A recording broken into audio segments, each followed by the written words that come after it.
All of his co-workers were gone. What could it mean? Stanley decided to go to the meeting room. Perhaps he had simply missed a memo. No matter how hard Stanley looked, he couldn't find a trace of his co-workers.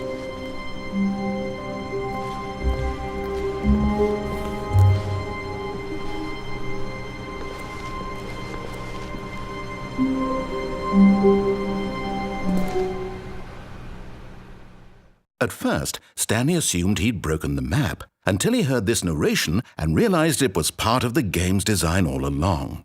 He then praised the game for its insightful and witty commentary into the nature of video game structure and its examination of structural narrative tropes. So, now that you're here, what do you think? Isn't this a fun and unique place to be? Why don't we take a minute just to drink it all in? Okay, I'm over it now. What do you think? Are you sick of this gag yet? Well, I don't know how to say this politely, but you could literally just hit escape and restart the game any old time you want, like right now. You could have done it just then. Now would also be an appropriate time to quit. Any of these points and so many, many more, all of them are appropriate.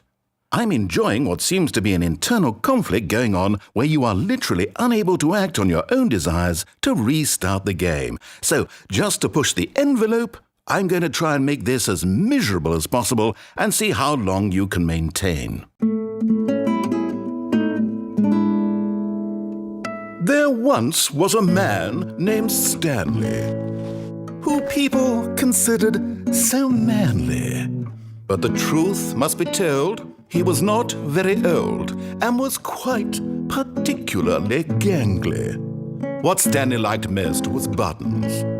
He pushed them like some kind of glutton. He did it all day in a meaningful way, but his brain had long ceased to function. Which is why he is in this parable and lives an existence quite terrible.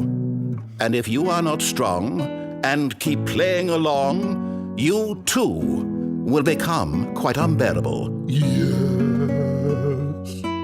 You too will become quite unbearable.